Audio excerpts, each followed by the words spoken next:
My name is Rachel Whitmore, and the day that changed my life forever was March 17th, 2014. I can still remember the way the air smelled that morning, crisp, with the faint scent of wet soil after the night's rain, the kind of morning that usually makes me grateful to be alive. I was in the kitchen of our small farmhouse in Pine Hill, Kentucky, making breakfast for my husband, Mark, and our 8-year-old son, Caleb. Mark was getting ready for work at the construction site in town, and Caleb was sitting at the table, legs swinging under the chair, telling me about a dream he'd had the night before. He said it was about a field of light, a place where he could hear music even though there were no instruments, and voices even though he couldn't see anyone's lips moving. I remember smiling and brushing it off as a child's imagination, but now, looking back, I realize that dream may have been the first sign that God was preparing us for what was about to happen. The day was ordinary in every sense until it wasn't. Around 3:45 that afternoon, everything went from calm to chaos.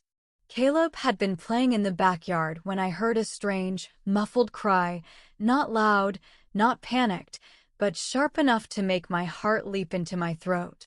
By the time I got to the door, I saw him lying in the grass, completely still, his small chest not rising or falling. I don't remember my feet hitting the steps. I was just suddenly there beside him, shaking him, screaming his name, my voice breaking in a way I'd never heard before. His lips were turning a shade of blue no mother should ever see, and in that moment, time seemed to slow down and speed up all at once. My mind was racing with every worst-case scenario, and I could feel a part of me wanting to shut down, but another part, a deeper, desperate part, was clawing for any thread of hope. Mark came running from inside, phone already in his hand, shouting to the 911 operator as I began CPR. I'd only practiced it in a class once years ago, but now my hands moved with the precision of someone who had done it all her life. I pressed down on his tiny chest, whispering prayers under my breath, begging God not to take my boy away from me. Please, Lord, please, please, I kept repeating, almost chanting, because I felt like if I stopped saying it, I would lose him. Minutes felt like hours until I heard the faint sound of sirens in the distance. Neighbors had started to gather at the edge of the yard, some calling out in panic, others standing in silence with their hands over their mouths. When the paramedics finally burst through the gate, they moved fast, too fast for me to keep up. One of them gently pushed me aside, and I stumbled backward, my hands trembling, the taste of salt on my lips from tears I hadn't even realized were falling. They worked on him right there in the grass, but I could see it in their faces, the quick, concentrated glances they exchanged without saying a word. They knew the fight for his life had already crossed into dangerous territory. They loaded him into the ambulance, and I climbed in after them, my knees barely able to support me. Mark followed behind in the truck, his hazard lights flashing like beacons through the blur of my own tears. Inside that ambulance, I clung to Caleb's small, cold hand as the paramedic squeezed a bag valve mask over his mouth, forcing air into lungs that didn't seem to want to work anymore. The beeping of the monitor was erratic, jumping between slow, terrifying lows and sharp, rapid spikes. The medic looked at me once, her eyes soft but guarded, as if she didn't want to give me false hope. "We're doing everything we can," she said, and those words felt like they carried a weight much heavier than they sounded. I closed my eyes and prayed harder than I ever had before, praying not just for his life, but for the strength to accept whatever God's will was in this moment, a prayer I didn't truly want to mean. When we got to the hospital, the emergency team was already waiting. They whisked him away from me through a set of double doors, and I was left standing in the hallway, my arms hanging useless at my sides, as if my body didn't know what to do without my son in them. I could hear the muffled voices of doctors shouting instructions, the sharp hiss of oxygen tanks, the rhythmic pounding of hands on his chest. And then, silence. That silence is something that will haunt me forever, because it was the kind of silence that carries an answer you never want to hear. After what felt like an eternity, a doctor in blue scrubs came toward me, his face grave. I braced myself for the words, for the confirmation that my world had just ended. "I'm so sorry," he began, and I felt my knees buckle. He said they had tried for nearly 20 minutes, but there was no response, no heartbeat, no sign of life. They had pronounced him dead at 4:27 p.m. The room around me faded, the voices blurred into white noise, and I collapsed into Mark's arms, the two of us clinging to each other like shipwreck survivors in a storm. I could still see Caleb's face in my mind, pale, peaceful, almost as if he were sleeping, but knowing I would never again hear his laughter or feel his hand in mine made the air thick and impossible to breathe. They gave us time to say goodbye, to hold him one last time. My fingers traced the line of his jaw, the curve of his cheek, committing every detail to memory. I whispered into his ear that I loved him more than anything, that he was my sunshine, my heart, my everything. I told him I would see him again someday. And then I laid him back down, my soul feeling like it had been ripped from my body. As I sat there in that cold, dimly lit hospital room, staring at my son's lifeless body, something inside me felt both shattered and strangely still, like the world had gone silent except for the sound of my own breathing. Mark was next to me, gripping my hand so tightly it almost hurt, but I didn't pull away. His grip was the only thing anchoring me to reality. The fluorescent lights above hummed faintly, casting a pale glow over Caleb's small frame, and I noticed the way his fingers were curled slightly, as if he were about to reach for me. I don't know how long I sat there before it happened, but suddenly, in a moment I can't fully explain, everything in the room seemed to blur at the edges. My eyes were still fixed on him, but it was as if the air between us shifted, becoming warm and almost golden. It wasn't the hospital anymore. It was somewhere else. One moment I was sitting in that chair, feeling the weight of unbearable loss, and the next, I was standing in a vast, endless field covered in tall grass that swayed gently even though I couldn't feel any wind. The sky wasn't blue or gray, it was this indescribable light that seemed to come from everywhere and nowhere at the same time. And there, about 20 feet in front of me, was Caleb.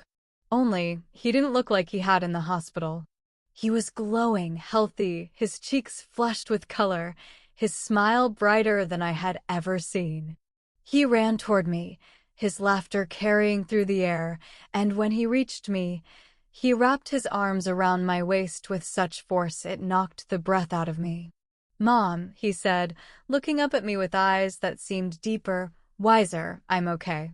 Those words hit me like a wave, because they weren't just comforting, they were certain, absolute. There was no fear in his voice, no confusion. Just peace.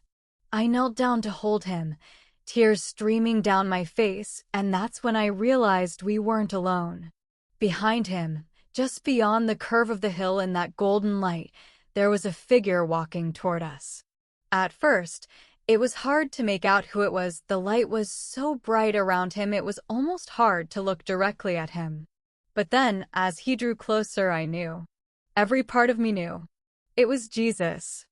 I can't explain how I knew, because it wasn't just seeing his face, it was this overwhelming recognition in my soul, as if I had always known him. He wasn't how I had seen him in paintings or movies. He was more real, more alive, more present than anything I had ever experienced.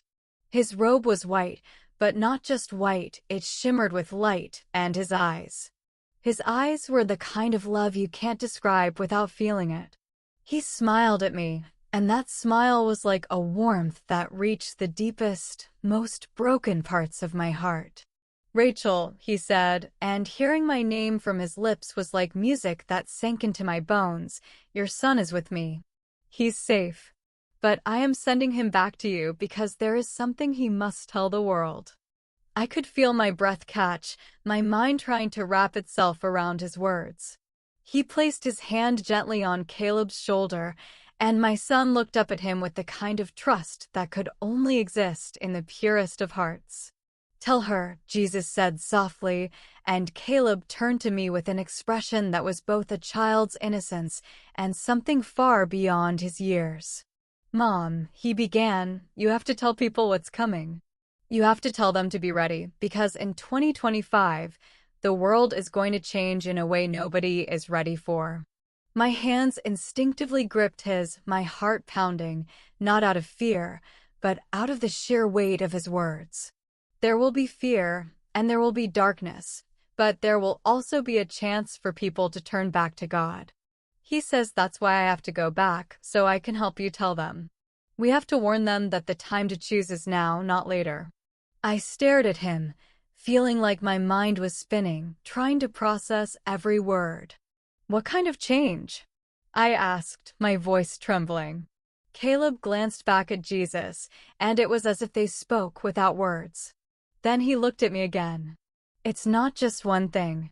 It's everything. People will feel like the ground under their feet isn't solid anymore. Things they trust will fall apart. But those who know him, those who hold on to him, will be unshaken." My throat tightened, my eyes burning as I tried to memorize every syllable, every look on his face. I didn't want to forget. I didn't want this moment to end. Jesus then knelt so that he was level with both of us. He placed one hand on my shoulder and the other on Caleb's. "You must understand," he said gently, "this isn't meant to cause fear, but to awaken hearts. Many are asleep. Many have traded my voice for the noise of the world. But I am calling them back, and the days ahead will shake the earth so they will listen. Some will turn away. Others will come home. You must tell them I am real, I am coming, and I am the only way through what is to come." As he spoke, his words didn't just fill the air, they filled me, as if they were being written into my very soul. I felt the surge of both urgency and peace, a strange combination I had never known before. And then, almost as quickly as it had begun, the light around us began to shift. The field started to fade, the golden glow pulling away like the tide going out to sea. I could feel Caleb's arms still around me, but he was slipping away, his form becoming less solid. "Mom, I'll see you soon," he said, smiling. "Remember what I said. Tell them. Promise me." I nodded, unable to speak, and the next thing I knew, I was back in the hospital room. But something was different. There was movement in the corner of my vision, and then, a sound I thought I'd never hear again, Caleb's cough. I gasped and spun toward the hospital bed, my heart thundering in my chest. The monitors that had been silent before suddenly came alive with a rhythmic beep, steady and strong. Nurses rushed in, their eyes wide with disbelief, and one of them called for the doctor in a voice that shook. Caleb's chest was rising and falling again, his skin warming, color returning to his face. I stumbled forward, almost afraid to believe it, but when his eyes opened and he looked at me, I knew it wasn't a dream. It wasn't some hallucination from grief, it was real. He smiled weakly and whispered, "I told you I was okay." I collapsed onto the bed, holding him, sobbing into his hair, my tears soaking the thin hospital gown. The doctor came in moments later, his face a mix of awe and confusion. He kept saying words like spontaneous recovery and inexplicable, but I knew exactly what had happened. I didn't care if they believed me or not. I knew my son had been with Jesus, and I knew that he had come back with a message that the world needed to hear. And as I sat there holding him, feeling the steady beat of his heart against mine, I silently prayed for the strength to do exactly what I had promised, to tell everyone who would listen that the time to turn to God is now, before 2025 arrives and changes everything. When we finally brought Caleb home from the hospital 3 days later, the air in our house felt different, almost charged, like a current of something unseen was running through every room. Friends and neighbors had left flowers, cards, and even meals on our porch, but none of that could compare to the miracle that had taken place. I kept replaying the moment in my head, his cough, his eyes opening, the warmth returning to his skin, and every time I did, my chest swelled with a mix of gratitude and awe that I didn't have words for. But alongside the joy, there was a heaviness too, because I knew the message Caleb had carried back wasn't something we could just keep between ourselves. That first night home, after tucking him into bed, I sat in the kitchen with Mark, the only light coming from the small lamp in the corner, and told him everything I had seen. I described the field of golden light, the way Jesus had looked at me as if he saw every part of me, and the words he had spoken about the days ahead.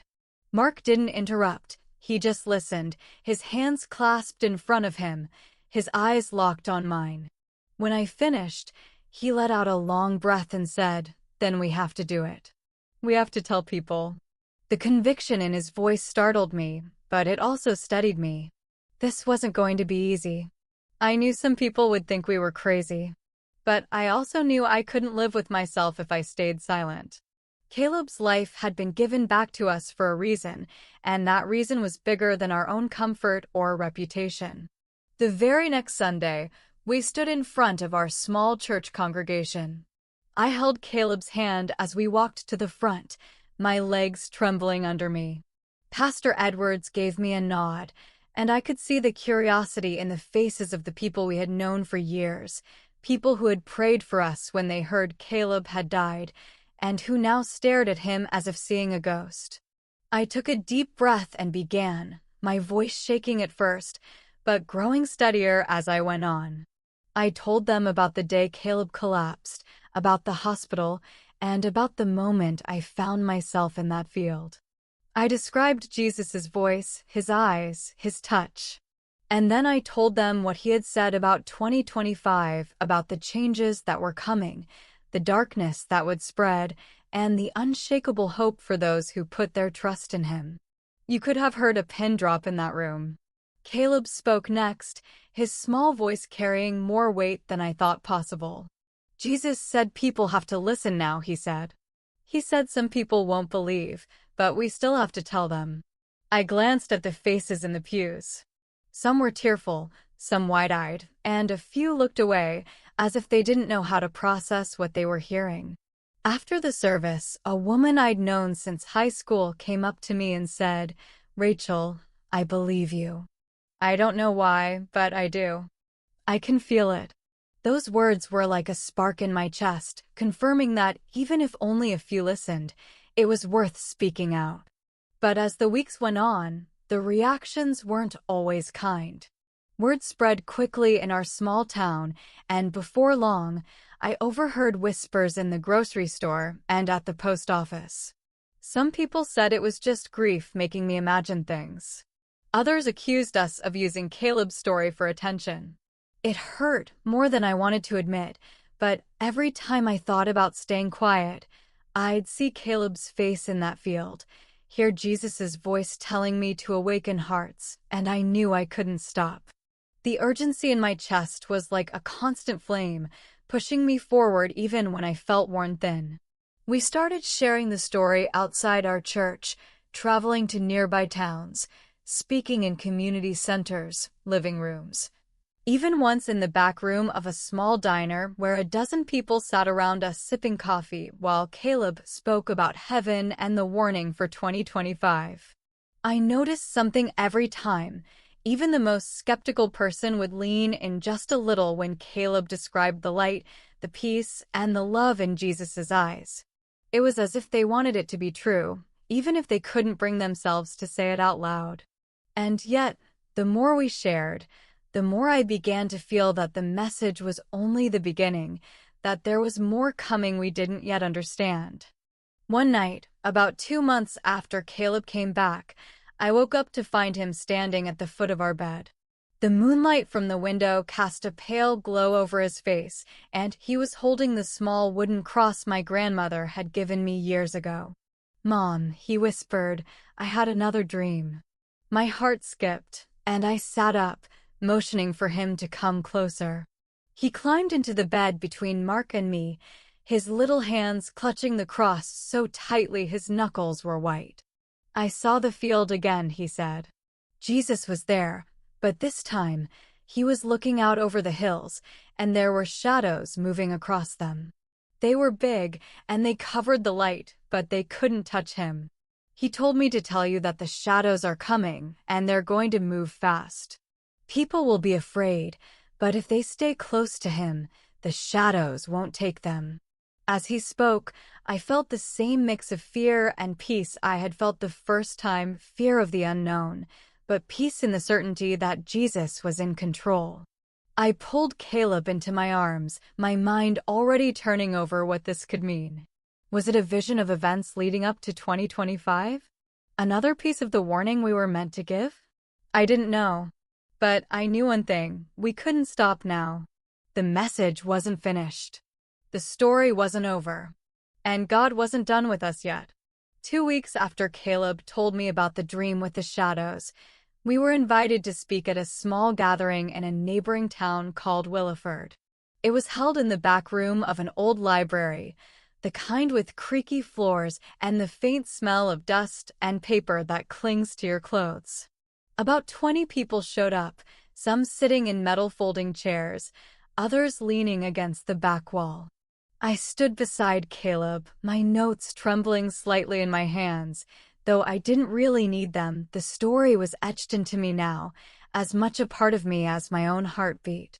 I started from the beginning, from the day in our yard, the hospital, the field of light, and the words Jesus spoke.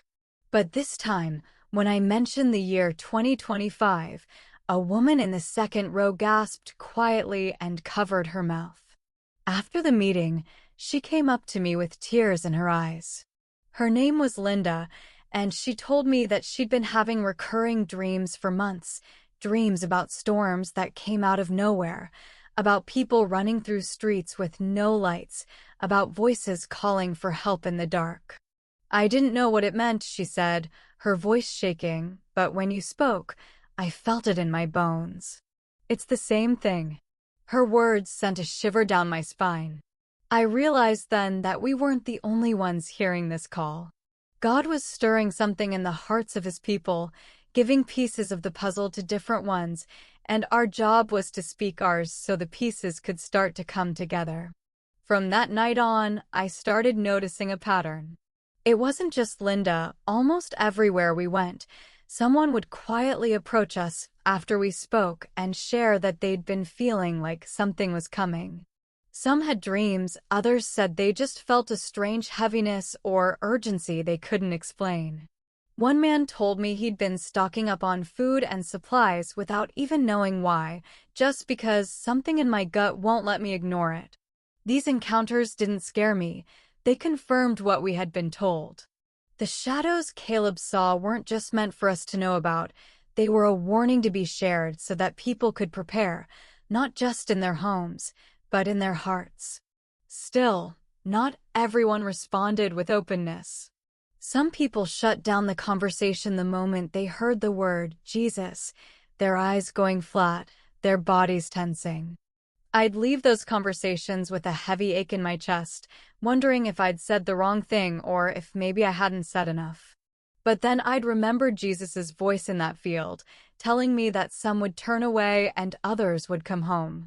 That was the reality, and my job wasn't to force anyone to believe, it was to tell the truth, no matter the reaction. Then one evening in late October, Caleb had another vision. He had been playing with his Legos in the living room when he suddenly froze, his small hands still gripping a bright red block. His eyes grew distant, as if he were looking past me at something I couldn't see. I rushed over and knelt beside him, calling his name softly. After a few moments, he blinked and looked at me with a seriousness far beyond his years. "Mom, it's getting closer," he whispered. "The shadows, they're moving faster now. And the light is still there, but it's like the people can't see it unless someone shows them where to look." I asked him what that meant, my throat tight, but he just shook his head. "I don't know, but Jesus says we have to hurry." His urgency sent chills through me. I knew we were already doing everything we could to tell people, but maybe hurry meant more than just speaking. Maybe it meant going farther, reaching beyond the towns we knew. That night, after Caleb was asleep, I told Mark we needed to start recording our story so it could spread beyond the places we could physically travel to. He agreed without hesitation, and the next week, we filmed the first video in our kitchen, telling the story exactly as it had happened.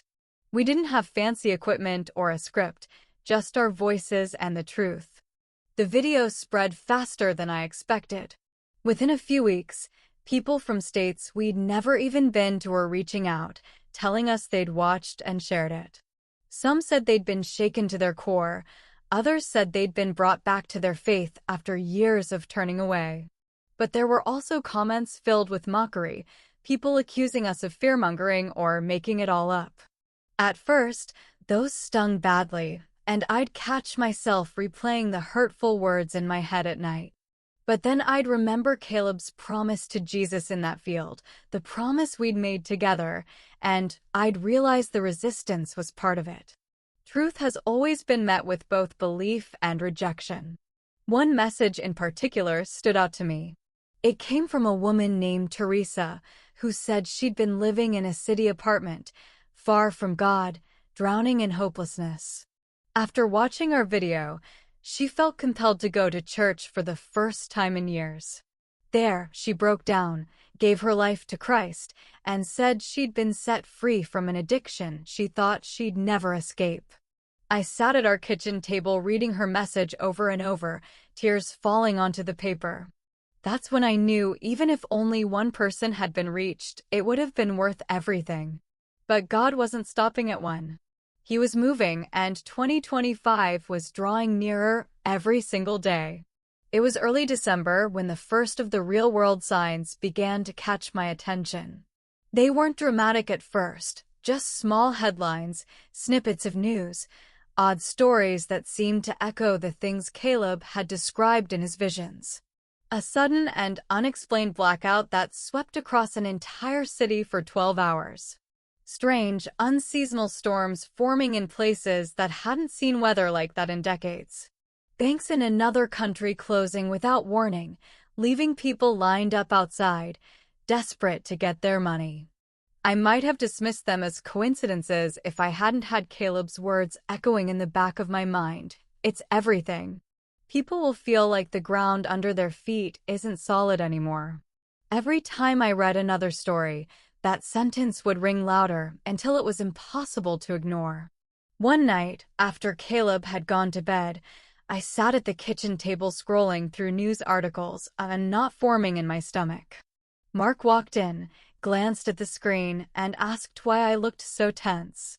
I told him it felt like the shadows were starting to creep into the edges of the world, just like Caleb had said, and that the pace of it all felt faster than before. He leaned over my shoulder, reading with me, and after a long silence, he said, "Then it's time to prepare people for more than just a warning. We need to tell them what to do when the shadows arrive." That was the first time I realized the message wasn't just about sounding the alarm. It was about giving people hope and a plan for how to stand when everything starts shaking. The following week, Caleb had another dream, but this one was different. He told me he saw people standing in the middle of a dark, empty street. Some were crying, some were frozen in fear, and others were wandering aimlessly, looking for something they couldn't seem to find. "The light was still there, Mom," he said, but it was like they forgot what it looked like. Some people were holding candles, but the candles went out when they stopped looking up. Jesus said the candles are faith, and if they don't keep their eyes on him, they'll lose it. As he spoke, I could feel a deep heaviness in my chest, the kind that makes you want to weep without even knowing why. It wasn't just about 2025 being a time of chaos, it was about people losing sight of the only thing that could keep them steady. That night, after Caleb went to sleep, I wrote down every detail he'd told me. I didn't want to forget a single word. I prayed over the notebook, asking God to help me know how to share this part of the message without overwhelming people with fear. It had to be about hope, about showing them that even in the darkest moments, there was a light they could cling to. In January, we were invited to a large church in the city to share our story. It was the biggest crowd we had ever spoken to, over 200 people, their faces lit by the warm glow of the stage lights. I could feel my heart pounding as I stepped up to the microphone, but as soon as I started speaking, the nervousness faded. I told them about that day in our yard, about the hospital room, about the golden field, and about the voice of Jesus telling us to awaken hearts. I told them about 2025 and the changes coming, but I didn't leave it there. I explained Caleb's latest dream, how the candles were faith and how people could keep them burning by keeping their eyes on him. As I spoke, I could see nods in the crowd, people leaning forward, tears glistening in their eyes. Afterward, dozens of people came up to us, asking questions, sharing their own experiences, and telling us they had felt the same urgency but didn't understand it until now. One man, a firefighter, told me he'd been waking up in the middle of the night for months, feeling like he needed to be ready for something but not knowing what. "Now I know," he said, gripping my hand. "Now I know it's not just me." That night, driving home, I realized the message was taking root. People weren't just hearing it, they were feeling it, and they were beginning to prepare their hearts. But with every step forward, there seemed to be a pushback. A week after that church service, a local news station ran a segment on our story. At first, I was grateful more people would hear the truth. But the anchor's tone was skeptical, and they ended the piece with a psychologist suggesting that what Caleb experienced could have been a hallucination brought on by oxygen deprivation. Watching that, I felt a hot sting of frustration rise in my chest. They didn't know what I had seen. They didn't feel what I had felt in that field, or hear the voice of Jesus speaking truth so clear it could never be mistaken for a trick of the mind. I turned off the TV and sat in silence for a long while, reminding myself that even Jesus faced disbelief and mockery when he spoke the truth. Caleb walked into the room, sat beside me, and said something that made the frustration melt away. "Mom, Jesus said not to worry about who believes us. Just keep telling them. He'll take care of the rest." His words were so simple, but they held more faith than any sermon I'd ever heard.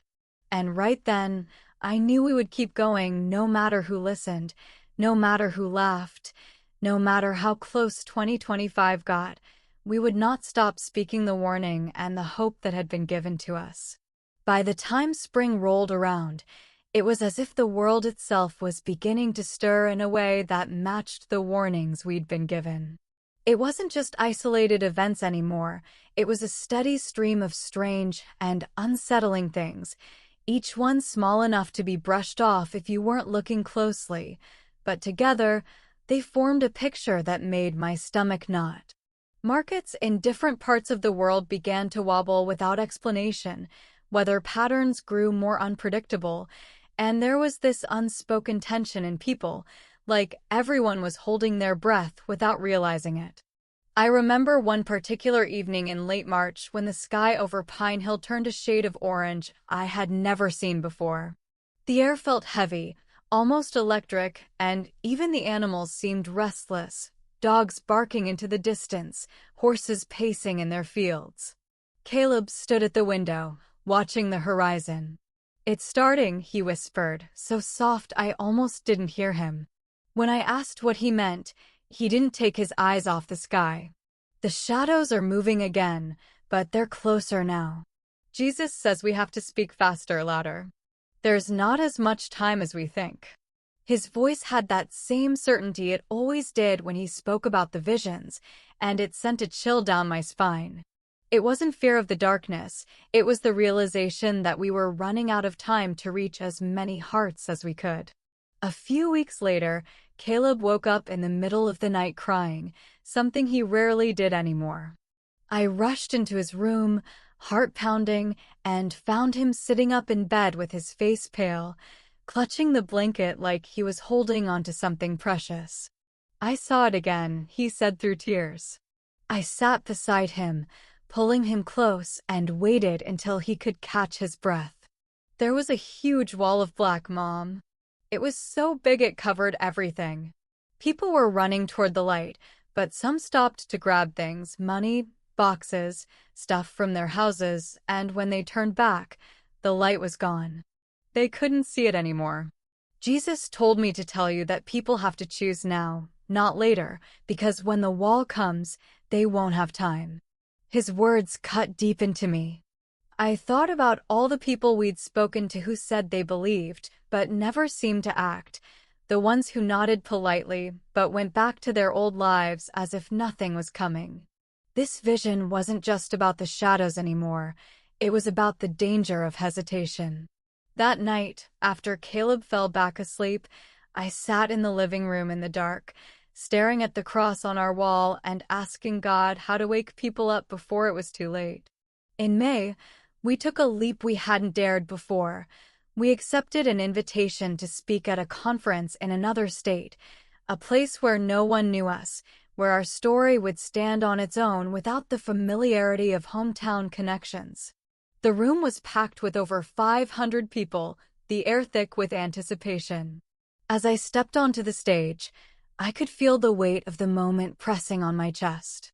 I told the story from start to finish, but this time, I didn't hold back a single detail. I described every word, every vision, every feeling, even the moments of doubt and the pushback we'd faced. And then Caleb walked out onto the stage.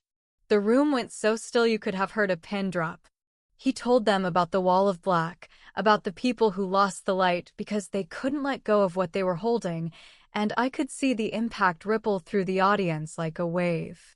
Some people had their heads in their hands, others were openly crying, and a few just stared straight ahead, their faces pale, as if the words had hit them somewhere deep they didn't want to admit existed. Afterward, a young man came up to us, his voice shaking, and said, "I've been living like I had forever to figure out my faith. I see now that I don't." That was the kind of moment that kept us going, the reason we pushed past the exhaustion, the criticism, the fear. But with every new place we went, the urgency grew heavier. It wasn't just the visions or the signs in the news anymore, it was the way people themselves seemed to be changing. I noticed more anger in strangers, more hopelessness in their eyes, more families sitting in church with unspoken tension between them. It was like the world's edges were fraying, and everyone could feel it even if they couldn't name it. Late one night, after we returned home from the conference, I was sitting at the kitchen table when Caleb came in, his hair tousled from sleep. "Jesus told me something else," he said, climbing onto the chair beside me. He said that when 2025 comes, there's going to be a shaking that will make people choose which side they're on. And some people you think are strong will fall, but others you never expected will stand. His eyes met mine with a seriousness that left me silent. I reached across the table and took his hand, feeling the warmth of his small palm. In that moment, I knew we had crossed a line. The message was no longer just a warning. It was a call to action, and the window to respond was getting smaller by the day. By late summer, everything in our lives revolved around the mission Jesus had given us through Caleb's return. The visions were coming more frequently now, and they carried a weight that pressed into every decision we made. It was as if time itself had started to thin, like we were walking closer and closer to the edge of something huge, and we could feel the drop waiting on the other side.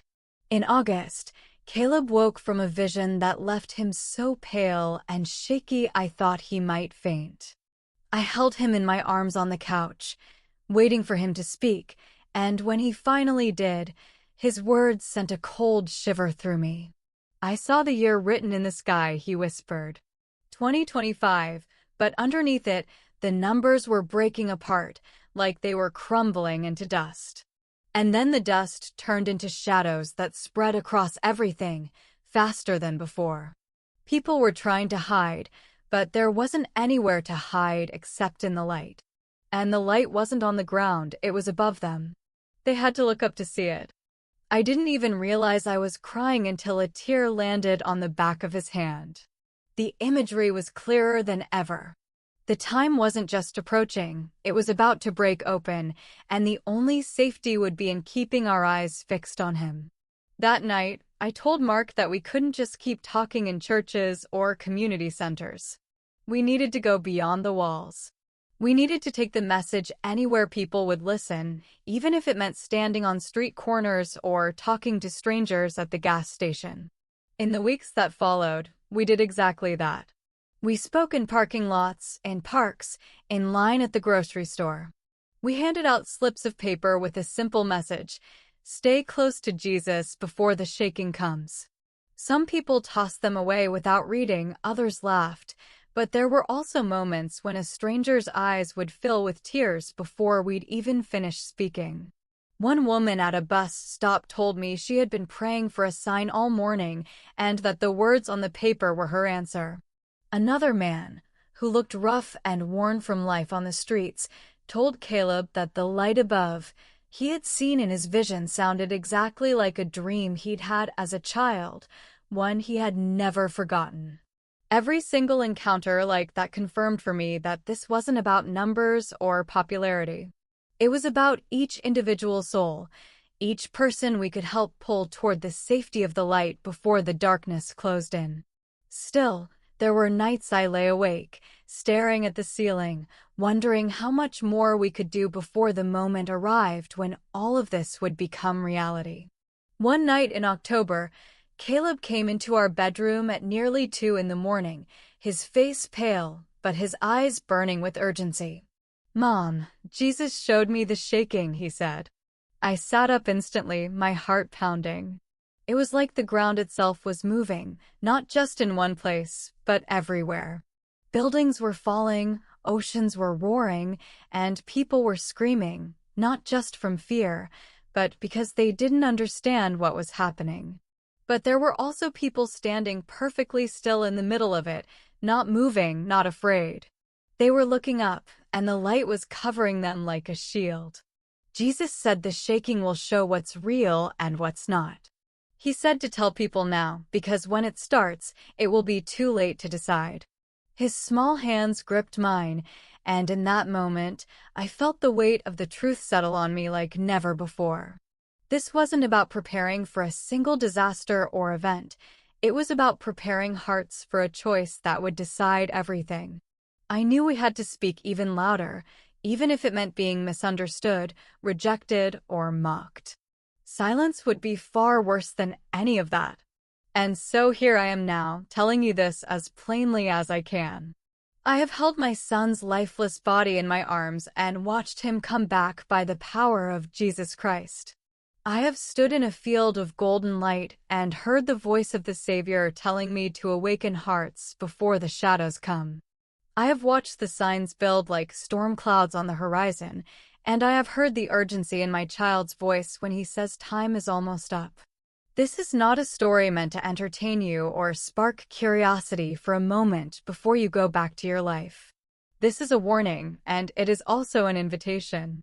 The year 2025 is coming, and with it will come a shaking that will make the ground under your feet feel like it's gone. Only those who stand in the light that is Jesus Christ, will remain unshaken. Do not wait to decide where you stand. Do not assume you will have more time. Look up now, before the shadows cover everything. Choose Him while there is still light, because when the moment comes, the choice you've already made will be the one you live or die with. If you've heard my words, you've already been given the choice. Please take it seriously.